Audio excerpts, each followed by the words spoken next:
want to say good evening to Joe Binder and Ola. How you guys doing? Good. Yeah, good thanks, yeah. I'm taking these off. They look stupid. They're off now. We're going to call this the Cambridge Experience. So you guys both went to Cambridge. So Joe, let's start what year did you actually start in Cambridge? I think 2014, and I'm graduating in a couple of weeks. Congratulations. Thank you. Ola, what about you?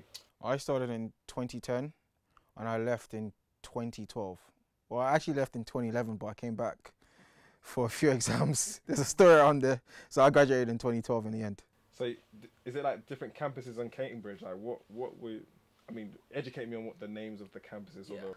So it works in a collegiate structure, the same as Oxford. So I think we have 31 different colleges, some of which are mature, like Wolfson, or like female only. And within that, you have your own kind of hub. It's like a university within itself. And outside of that, you have the wider Cambridge. So yeah, think of it this way. Imagine, as Jojo said, it's a collegiate system, but literally within that college, that's where you live, that's where you have your seminar classes, that's where you socialise the most.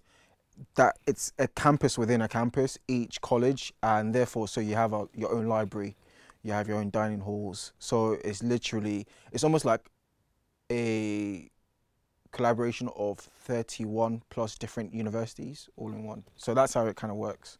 Before we started filming, and to do this impromptu, the Cambridge Experience, you was telling me a bit about how you worked your way up from like in primary school. Like, give us a little bit about that story that you shared with us. Yeah, so I think it was in year 7 in secondary school, I kind of messed around a bit, kind of had fun in lessons, and in year 8 I was put into bottom sets. And that was when I realised that if I wanted to I wasn't happy with the work that I was being given. I was complaining to the head of year and my teacher saying that I wanted to be given more challenging work, and their response was, you need to show us you can do that, you need to show us you're capable, you need to work your way up.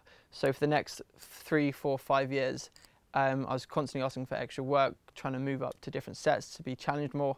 And so the idea of going to Cambridge was just absolutely absurd. It was always well away from my comfort zone. Nobody really expected me to even think about it. So yeah.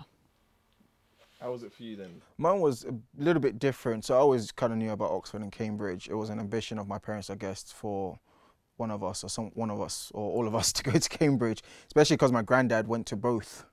So, and he became a professor and all that kind of stuff. So we always kind of knew about it, but mine was a case of I started in top sets, and then by A-levels I was messing around, wasn't really interested. So I then flopped my A-levels, which meant Cambridge was out of the picture.